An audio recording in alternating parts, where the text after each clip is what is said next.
Karasu'da miting başladı dağın. Karasu'da. Bazarda.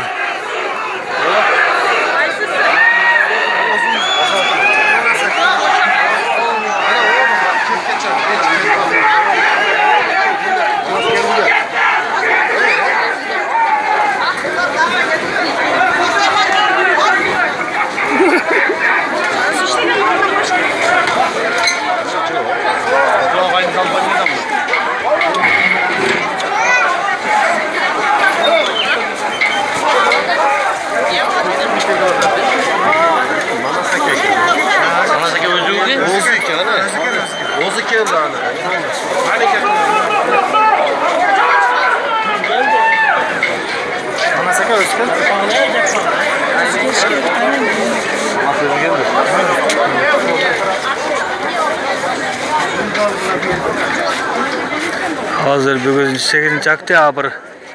8 oktyabr saat 10 qanchayam bo'ldi.